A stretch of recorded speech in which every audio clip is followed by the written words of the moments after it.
Railway भर्ती सहायक loco pilot 2024 की भर्ती का नोटिफिकेशन आरआरबी की ऑफिशियल वेबसाइट पर जारी हो चुका है। जो कैंडिडेट रेलवे का फॉर्म डालना चाहते हैं उनको इस नोटिफिकेशन को बहुत ही ध्यानपूर्वक और सावधानी से पढ़ने की आवश्यकता है, क्योंकि अगर आप फॉर्म भरते वक्त कोई गलती करते हैं तो आपका फॉर्म रिजेक्ट हो सकता है। इसलिए आप इस भर्ती से संबंधित सभी नियम व शर्तों को एक एक करके आप जरूर पढ़ लें। ये सभी नियम नोटिफिकेशन में दिया गया है, हिंदी और इंग्लिश दोनों में दिया गया है। आप इसलिए नोटिफिकेशन डाउनलोड करके इसको अवश्य पढ़ लें। नोटिफिकेशन हिंदी और इंग्लिश में कैसे डाउनलोड करना है ये भी हम इस वीडियो में देखेंगे, और इस नोटिफिकेशन में जो भी इम्पोर्टेंट चीजें दी गई हैं वो सब हम देखने वाले हैं, समझने वाले हैं। इसलिए आप वीडियो को शुरू से लेकर अंत तक अवश्य देखें। अगर आप इस वीडियो को शुरू से लेकर अंत तक देख लेते हैं तो आपको कोई और वीडियो देखने की जरूरत नहीं पड़ेगी। तो हेलो दोस्तों, मैं अजय प्रभाकर स्वागत करता हूं आप सभी का अपने चैनल प्रभाकर कंप्यूटर में। अगर आप इस चैनल पर नए हैं, अभी तक चैनल को सब्सक्राइब नहीं किया है, तो आपसे मेरी रिक्वेस्ट है इस चैनल को सब्सक्राइब कर लीजिए ताकि आने वाले सभी वीडियो आपको तुरंत मिल सकें। रेलवे सहायक लोको पायलट 2024 भर्ती का फॉर्म कैसे भरना है ये भी हम नेक्स्ट वीडियो में देखेंगे, इसलिए आप इस चैनल को सब्सक्राइब जरूर कर लें। तो चलिए वीडियो शुरू करते हैं। रेलवे भर्ती बोर्ड द्वारा जारी किया गया नोटिफिकेशन हमारे सामने है। सहायक लोको पायलट एएलपी की भर्ती यानी असिस्टेंट लोको पायलट की भर्ती है, जो इसका नोटिफिकेशन हमारे सामने है। आवेदन प्रारंभ होने की तिथि यहाँ पर 20 जनवरी 2024 से स्टार्ट हो रहा है। आवेदन जमा करने की अंतिम तिथि 19 फरवरी 2024 है, रात में 11:59 तक। अगर फॉर्म में कोई गलती हो जाती है, फॉर्म को करेक्शन करना है, तो उसकी डेट 20 फरवरी 2024 से 29 फरवरी 2024 तक फॉर्म में करेक्शन किया जा सकता है। फॉर्म में करेक्शन करने का चार्ज क्या है ये हम आगे देखेंगे। इसके बाद यहाँ पर पोस्ट दी गई है कि किस पोस्ट पर भर्ती निकली हुई है। सहायक लोको पायलट है, जो ट्रेन के ड्राइवर होते हैं उनके सहायक लोको पायलट के लिए ये वैकेंसी निकली हुई है। इसमें 7वां वेतन लेवल 2 रहेगा, 19,900 रुपया ये आपकी सैलरी रहेगी। चिकित्सा मानक यानी जो आपका मेडिकल होगा वो स्टैंडर्ड A1 होना चाहिए। जो लोग फॉर्म डालना चाहते हैं उनकी उम्र 1 जुलाई 2024 को 18 वर्ष से 30 वर्ष के बीच होना चाहिए। यहाँ पर टोटल रिक्तियों की संख्या दी गई है जो कि 5,696 हैं, जो बहुत ही कम होते हैं, क्योंकि यह भर्ती बहुत ही काफ़ी लंबे समय के बाद आई है। 2018 के बाद यह भर्ती आई है। रेलवे भर्ती का इंतजार काफ़ी कैंडिडेट्स बहुत पहले से कर रहे थे, जिनको बहुत ही कम वैकेंसी सामने मिली हैं। यहाँ पर इम्पोर्टेंट निर्देश दिए गए हैं जिनको एक एक करके पढ़ना बहुत ही ज़रूरी है। फर्स्ट है, कृपया ऑनलाइन आवेदन करने से पहले CEN में दी गई जानकारी को अच्छी तरह से पढ़ लें। उम्मीदवार को यह सुनिश्चित करना होगा कि वे इस CEN के अनुसार आवेदन जमा करने की अंतिम तिथि तक। सेकेंड नंबर में दिया गया है कि ऐसे कैंडिडेट जो तकनीक योग्यताएं पूरी नहीं कर पाए हैं, वो अभी वेटिंग में हैं, वो इस फॉर्म को नहीं डाल सकते हैं। थर्ड नंबर में दिया गया है कि आवेदक केवल एक ही आवेदन करे और एक ही जोन से फॉर्म भरे। एक से अधिक जोन से फॉर्म नहीं भर सकते, ना ही फॉर्म आप एक से अधिक फॉर्म भर सकते हैं। यदि आप ऐसा करते हैं तो आपका फॉर्म रिजेक्ट कर दिया जाएगा। यहाँ पर आयु सीमा के लिए दिया गया है कि 1 जुलाई 2024 को आप 18 वर्ष से 30 वर्ष की आयु पूर्ण कर ली हो।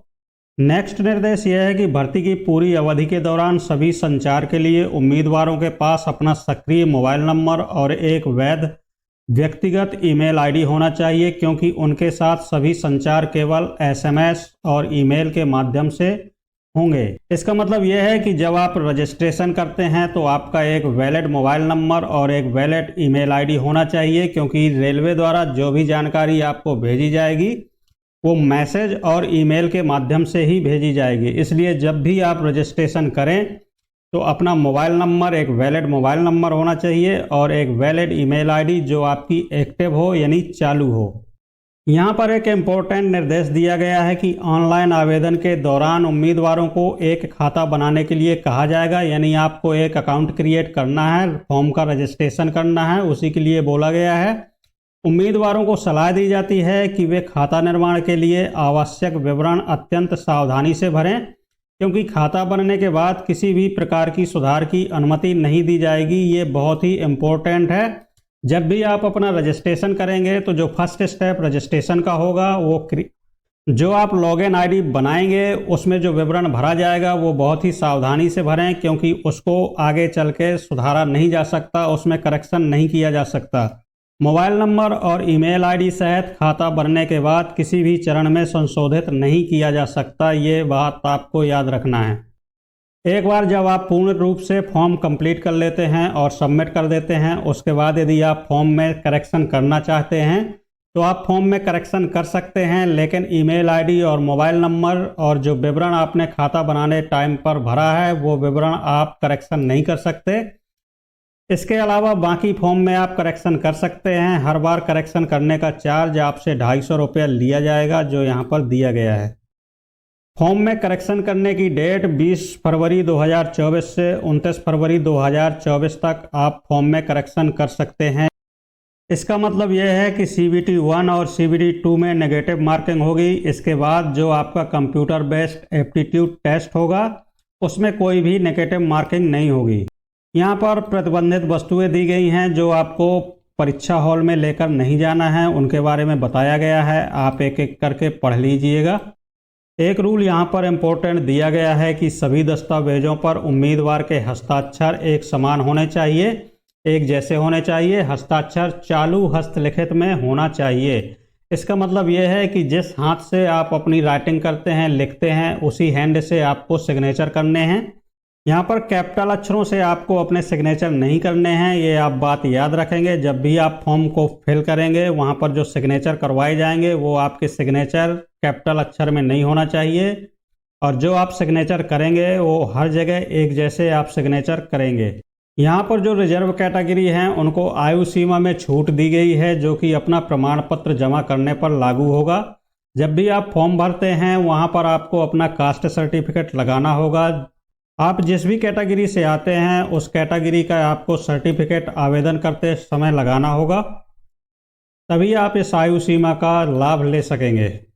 यहाँ पर आवश्यक योग्यताएं दी गई हैं। ऑनलाइन आवेदन जमा करने की अंतिम तिथि यानी 19 फरवरी 2024 तक सभी उम्मीदवारों के पास पहले से ही किसी मान्यता प्राप्त संस्थान या विश्वविद्यालय से निर्धारित शैक्षणिक तकनीक योग्यता होना। यहाँ पर C नंबर पर स्पष्ट लिखा है, निर्धारित शैक्षणिक तकनीक योग्यता की अपनी अंतिम परीक्षा के परिणाम की प्रतीक्षा कर रहे लोगों को आवेदन नहीं करना चाहिए। यहाँ पर स्पष्ट कर दिया गया है। यहाँ पर परीक्षा शुल्क के बारे में विवरण दिया गया है जो इस प्रकार है। सभी उम्मीदवार, इसका मतलब यह है कि जनरल कैटेगरी जो 500 रुपये फीस उन्हें लग रही है, एग्जाम होने के बाद उनके 400 रुपये अकाउंट में ट्रांसफ़र कर दी जाएगी। इसलिए जब आप फॉर्म फिल करेंगे तो आप बैंक की डिटेल अपनी सावधानी पूर्वक जरूर भरें, जैसे account number, account holder name, IFSC code, ये सब चीज़ें बैंक डिटेल बिल्कुल सही भरें, अपनी पासबुक से देखकर भरें। और जो रिजर्व कैटेगरी हैं उन्हें 250 रुपये फीस लग रही है, ये फीस भी आपकी वापस कर दी जाएगी। एग्जाम के बाद 250 रुपये यह शुल्क प्रथम चरण CBT में उपस्थित होने पर लागू बैंक शुल्कों की कटौती के साथ वापस कर दिया जाएगा। यहाँ पर पेमेंट करने के तरीके बताए गए हैं कि आप किस माध्यम से फॉर्म भरते टाइम अपना पेमेंट कर सकते हैं। इंटरनेट बैंकिंग से, डेबिट क्रेडिट कार्ड द्वारा, UPI ID से ऑनलाइन शुल्क भुगतान स्वीकार किया जाएगा। परीक्षा शुल्क वापसी CBT 1 में भाग लेने वालों के लिए यहाँ पर निर्देश दिए गए हैं कि सभी उम्मीदवारों को अपने परीक्षा शुल्क का वापसी योग्य हिस्सा यानी 400 रुपये या 250 रुपये लागू होने पर बैंक शुल्क घटाकर प्राप्त करने के लिए अपने आवेदन पत्र में अपने बैंक विवरण जैसे बैंक का नाम, खाता धारक का नाम, खाता संख्या और IFSC कोड का स्पष्ट रूप से उल्लेख करना होगा। यहाँ पर स्पष्ट लिखा हुआ है। सही बैंक खाता विवरण प्रस्तुत करने की जिम्मेदारी उम्मीदवारों पर है और RRB इस पर उम्मीदवारों से किसी भी पत्राचार पर विचार नहीं करेगा। गलत, अपूर्ण व अस्वीकृत आवेदनों के लिए परीक्षा शुल्क वापस नहीं किया जाएगा। पेज नंबर 11 में EWS आर्थिक रूप से कमजोर वर्ग के लिए जो आरक्षण है उसके बारे में यहाँ पर बताया गया है। EWS का लाभ लेने के लिए आपको EWS सर्टिफिकेट अपलोड करवाना होगा। यहाँ पर भर्ती प्रक्रिया के कुछ निर्देश दिए गए हैं जिनको पढ़ना बहुत ही आवश्यक है। एक उम्मीदवार केवल एक RRB के लिए आवेदन कर सकता है, मतलब जो RRB के जोन हैं वो केवल एक ही जोन आप सेलेक्ट कर सकते हैं और केवल एक ही ऑनलाइन आवेदन जमा कर सकते हैं। यदि आप एक से अधिक आवेदन करते हैं, अलग अलग जोन में करते हैं, तो आपके दोनों आवेदन या एक से अधिक आवेदन जो भी करेंगे वो सभी रिजेक्ट कर दिए जाएंगे। भर्ती प्रक्रिया में निम्नलिखित चरण शामिल होंगे। प्रथम चरण आपका CBT 1 कंप्यूटर बेस्ड टेस्ट, द्वितीय चरण CBT 2, यहाँ पर तीसरा कंप्यूटर आधारित योग्यता परीक्षण CBAT computer based aptitude test होता है, दस्तावेजों का सत्यापन डॉक्यूमेंट वेरिफिकेशन, चिकित्सा परीक्षण, इस तरीके से ये आपके टेस्ट होने हैं।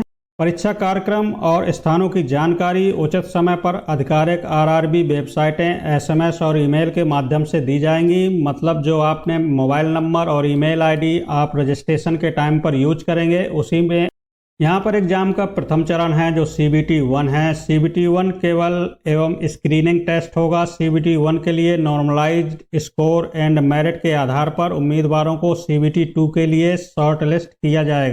इसका मतलब यह है कि जो लोग CBT 1 में क्वालिफाई हो जाएंगे, नॉर्मलाइजेशन होने के बाद उनकी मेरिट बनेगी। अगर उस मेरिट में आप आएंगे तो उसके बाद आपको CBT 2 एग्जाम के लिए क्वालिफाई माना जाएगा, तभी आप CBT 2 के लिए एग्जाम दे पाएंगे। जो आपकी फाइनल लिस्ट बनेगी वो अंतिम पैनल तैयार करते समय CBT 1 के अंकों की गणना नहीं की जाएगी। मतलब CBT 1 में जो भी आपने अंक हासिल किए हैं वो अंक आपके फाइनल लिस्ट में आपके ऐड नहीं होंगे। OBC SC ST संबंधित उम्मीदवार जिन्हें आयु में मानदंडों में छूट का लाभ उठाकर CBT 2 के लिए शॉर्ट लिस्ट किया गया है, उन्हें इसी भर्ती प्रक्रिया के बाद सभी चरणों के लिए केवल उनके संबंधित आरक्षित समुदायों के उम्मीदवारों के रूप में माना जाएगा। यहाँ पर जो आपको एग्जाम के लिए टाइम मिलेगा वो 60 मिनट का होगा। 75 इसमें क्वेश्चन की संख्या होगी और 75 अंक होंगे। प्रत्येक क्वेश्चन 1 अंक का होगा। प्रत्येक गलत उत्तर के लिए 1/3 अंक की दर से नकारात्मक अंकन किया जाएगा, यानी नेगेटिव मार्किंग 1/3 यहाँ पर रहने वाली है। कई पालियों में आयोजित CBTS के लिए अंकों का नॉर्मलाइज किया जाएगा, क्योंकि यह एग्जाम कई पालियों में होना है, इसलिए नॉर्मलाइजेशन किया जाएगा। यहाँ पर CBT 1 में क्वालिफाइंग करने के लिए अंकों का विवरण दिया गया है कि जो जनरल और EWS के कैंडिडेट होंगे उन्हें 40% अंक लाने होंगे, और यहाँ पर OBC के कैंडिडेट जो नॉन क्रीमी लेयर के अंतर्गत आते हैं उन्हें 30% अंक लाने होंगे। SC कैंडिडेट को 30% अंक लाने होंगे और ST कैंडिडेट को 25% अंक लाने होंगे, तब वो क्वालिफाई माने जाएंगे। यहाँ पर सिर्फ क्वालिफाई के अंक दिए गए हैं, आपको मेरिट में आने के लिए इससे ज़्यादा नंबर लाने होंगे। बाकी यहाँ पर CBT 1 के लिए सिलेबस दिया गया है जो कि आप नोटिफिकेशन में पढ़ लेना। CBT 2 क्वालिफाई कर लेने के बाद आपका नेक्स्ट एग्जाम होगा कंप्यूटर आधारित योग्यता परीक्षण CBAT computer based aptitude test. यहाँ पर दिया गया है प्रत्येक अधिसूचित समुदाय श्रेणी अर्थात general, OBC, SC ST and EW के लिए ALP रिक्तियों की संख्या के 8 गुना के बराबर उम्मीदवारों को उनके अंकों के आधार पर CBAT के लिए शॉर्टलिस्ट किया जाएगा। CBT 2 के भाग A में और आरक्षण नियमों के आवेदन में, बशर्ते कि वे CBT 2 के भाग B में अर्हता प्राप्त करें। कंप्यूटर बेस्ड एप्टीट्यूड टेस्ट हो जाने के बाद नेक्स्ट स्टेप आपका दस्तावेज सत्यापन डॉक्यूमेंट वेरिफिकेशन का आएगा, जहां पर आपको डॉक्यूमेंट से रिलेटेड यहाँ पर इसके बाद यहाँ पर RRB के जोन दिए गए हैं, उनकी वेबसाइटें दी गई हैं। जिस जोन से आप अप्लाई करना चाहें उस जोन से अप्लाई कर सकते हैं, लेकिन केवल एक ही जोन आपको सेलेक्ट करना है, इनमें से कोई एक ही, और एक ही जोन में एक ही फॉर्म को अप्लाई करना है, ये बात आप याद रखना। सबसे ज़्यादा महत्वपूर्ण निर्देश यहाँ पर दिया गया है जो सभी कैंडिडेट्स को पढ़ना अनिवार्य है। ऑनलाइन आवेदन निम्नलिखित आधारों सहित अन्य आधारों पर अस्वीकृति के लिए उत्तरदायी होंगे। यहाँ पर स्पष्ट दिया गया है कि यदि आप एक से अधिक RRB जोन का सिलेक्शन करते हैं या एक से अधिक आवेदन करते हैं तो आपका आवेदन खारिज कर दिया जाएगा, निरस्त कर दिया जाएगा, आपका फॉर्म रिजेक्ट कर दिया जाएगा। सेकेंड, यहाँ पे इम्पोर्टेंट दिया गया है अमान्य फोटो के बारे में कि जो आपने फोटो लगाई है, जो आप इसमें फोटो का रेजुलेशन सही होना चाहिए। शरीर का दृश्य केवल पार्श्व दृश्य पहचान में न आने वाली चेहरे, यदि आपका चेहरा पहचान में नहीं आएगा तो आपका फॉर्म रिजेक्ट कर दिया जाएगा। फोटोकॉपी आपके फोटो की फोटोकॉपी नहीं चलेगी। समूह यानी ग्रुप में जो आपने फोटो ली हुई होगी वो नहीं चलेगी। झुकी हुई फोटोग्राफ या छवि, सेल्फी, टोपी वाली फोटो के साथ, काले चश्मे के साथ यदि आपने फोटो अपलोड की है तो आपका फॉर्म रिजेक्ट हो सकता है। थर्ड नंबर पे यहाँ दिया गया है अमान्य हस्ताक्षर यानी इनवैलिड सिग्नेचर, अर्थात निर्धारित विनिर्देशों के अनुसार नहीं जैसे हाथ से लिखने के बजाय बड़े बड़े अक्षरों का उपयोग, खराब रेजुलेशन, अपूर्ण छवि आदि। अगर आप कैपिटल अक्षर में अपने सिग्नेचर करेंगे तो भी आपका फॉर्म रिजेक्ट हो जाएगा। उम्मीदवार का नाम किसी भी आरआरबी, आरआरसी की वंचित डिवार्ड सूची में होना। इसका मतलब यह है कि कोई उम्मीदवार यदि पहले से आरआरबी या आरआरसी के एग्जाम से वंचित हो चुका है, वो इस फॉर्म को फिल नहीं कर सकता। इस पेज में आप देख सकते हैं कि किस जोन से कितनी वैकेंसी हैं, किस कैटेगरी की कितनी वैकेंसी हैं, कहाँ कितनी ज़्यादा हैं, कहाँ कितनी कम हैं, किस जोन में कितनी वैकेंसी हैं, ये आप यहाँ से चेक कर सकते हैं। उसी अनुसार अपने फॉर्म को आप फिल कर सकते हैं, उसी जोन को सेलेक्ट कर सकते हैं जिस जोन से आप फॉर्म को भरना चाहें।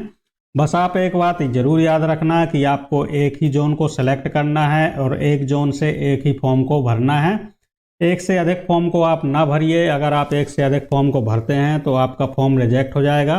कुछ चीज़ों को आपको विशेष ध्यान देना है, जैसे आपको अकाउंट का ध्यान देना है। जब आप रजिस्ट्रेशन करेंगे, जो आप अकाउंट बनाएंगे, उसमें आपको बहुत ही ध्यान देना है। 10वीं की मार्कशीट के अनुसार ही पूरी जानकारी आपको फॉर्म के रजिस्ट्रेशन करते टाइम भरना है। अगर आपने कोई भी जानकारी गलत फिल कर दी तो आपका फॉर्म रिजेक्ट हो सकता है, इस बात का विशेष ध्यान देना।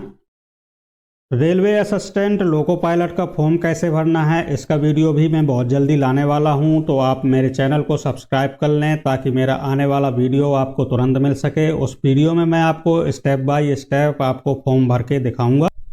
फॉर्म कैसे भरना है इसका वीडियो भी मैं बहुत जल्दी ही अपने चैनल पर अपलोड करने वाला हूं, इसलिए आप लोगों से रिक्वेस्ट है कि मेरे चैनल को सब्सक्राइब, ताकि जैसे ही मैं वीडियो डालूंगा आपको उसकी जानकारी तुरंत मिल जाएगी। रेलवे भर्ती का ये नोटिफिकेशन आपको कहां से डाउनलोड करना है, इसका मैं डिस्क्रिप्शन में लिंक दे दूंगा, जहां से आप डायरेक्ट डाउनलोड कर सकेंगे। और मैं डाउनलोड करने के लिए भी आपको बता देता हूं। रेलवे का नोटिफिकेशन डाउनलोड करने के लिए आपको अपना ब्राउजर ओपन कर लेना है और यहां पर टाइप कर देना सरकारी रिजल्ट। यहां पर सरकारी रिजल्ट की आप पहली ही वेबसाइट को ओपन कर लेंगे। इस पेज को थोड़ा स्क्रॉल करके नीचे आएंगे, जहां पर आपको लेटेस्ट जॉब दिया गया है। यहीं पर railway RRB assistant loco pilot की वैकेंसी दी गई है, इसी पर आपको क्लिक करना है। इस पेज को स्क्रॉल करेंगे और नीचे आएंगे। यहाँ पर अप्लाई ऑनलाइन के लिए लिंक दी गई है और उसी के नीचे आपको डाउनलोड नोटिफिकेशन दिया गया है। इसी के सामने आपको अगर नोटिफिकेशन इंग्लिश लैंग्वेज में डाउनलोड करना है तो आप यहाँ पर क्लिक करेंगे, और अगर आपको नोटिफिकेशन को हिंदी लैंग्वेज में डाउनलोड करना है तो आप हिंदी पर क्लिक करेंगे, तो ये नोटिफिकेशन आपका डाउनलोड होने लगेगा।